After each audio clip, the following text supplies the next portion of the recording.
San Diego Comic-Con is coming in hot. We're less than a month away from the show, and once again, more exclusives related to Transformers have been dropping.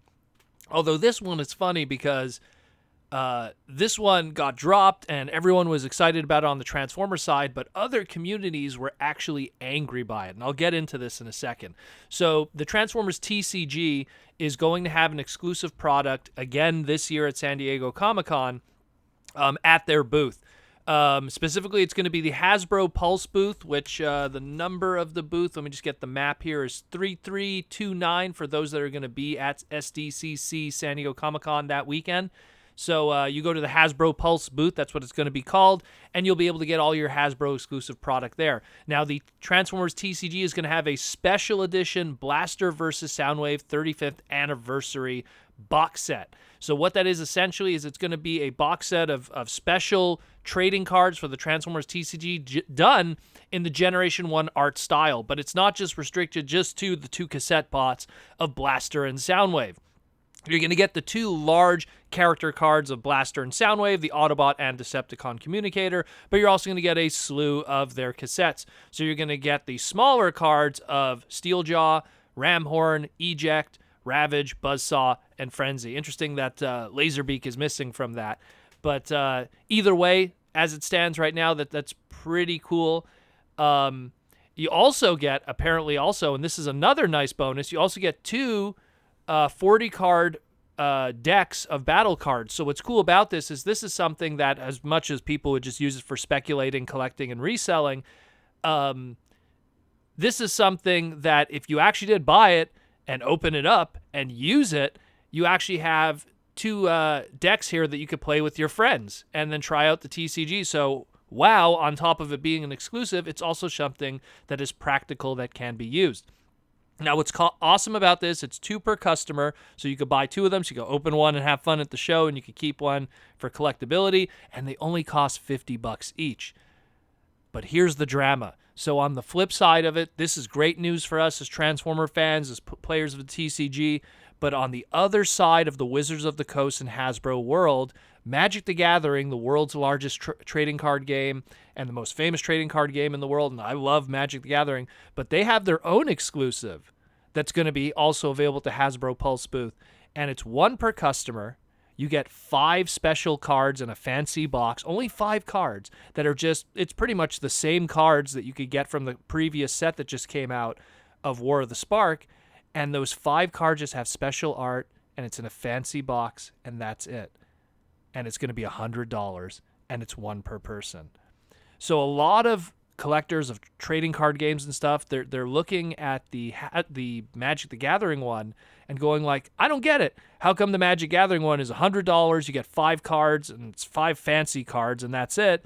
While on the Transformer box set, you get first of all, you get right away off of the bat, you get 8 special cards, 2 that are oversized, and then you get 40 like generic deck cards on top of that, and it's 50% of the cost. So a lot of the Magic fans are not happy at Wizards and Hasbro, and it's really showing how it's not about cost of production or how much it costs to make something.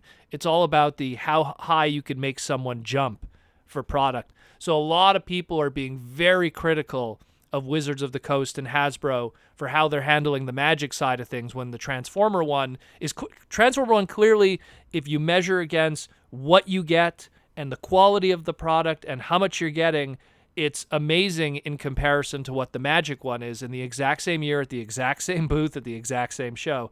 So it really makes you think. And I feel sorry for the Magic the Gathering community. I mean, this set that Magic's putting out here, it's called the Dragon's Endgame. It's about the story of Nico Bolas and being defeated finally in Ravnica and blah, blah, blah, and all the stuff that's going on in War of the Spark if you're a Magic the Gathering player.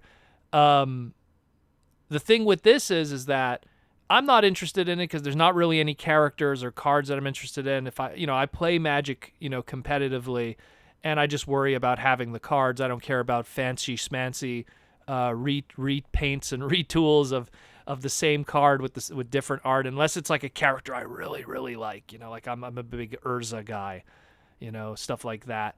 But aside from that, you know, it's not something that interests me, so it doesn't really affect me, but I could understand how collectors in the Magic the Gathering community, completists, like if I was on the completist side of Magic, how this could be very frustrating when you see that the same company is putting out a better product the exact same year with more stuff and charging 50% less, but them knowing how Magic the Gathering players are and how much they charge for Magic product, and they know that Magic the Gathering players just spend money. They just liquidate their wallets for their product, and they know that they could, we're going to put, 5 cards in a box and charge $100. I mean, I'm reminded of HasCon when we had the Grimlock and the 3-card Magic the Gathering box thing, and it was a special thing, and I shelled out the money, but even that was $50. So it was 3 cards for 50. Here you get 5 for 100. I don't, you can't even say inflation. You can't even say because it's SDCC. I feel sorry for them. But hey, for us, this Blaster versus Soundwave 2-pack, I'm down. I'm interested. I really want it. I think this thing looks really cool. Blaster was my first Transformer growing up, so I have a very strong connection to that character. So it's a red and yellow Autobot that isn't Hot Rod. That really speaks to me. So I'm really excited about this. If I could get 2 of them, I'm definitely going to try to get 2 of them just because I want to open one and be able to play with it too. This is really cool. I really dig this a lot. Let me know what you think about this. I'm very excited about this. This is the stuff that I look forward to, and it's affordable. It's affordable, $50. You get 80 spare cards on top of the 8 special cards. I mean, that's retail for so much product. That's amazing. So definitely, hats off to you Wizards for making a really good Transformer product. And I mean, I'm really sorry for what's going on the Magic side right now and the criticism.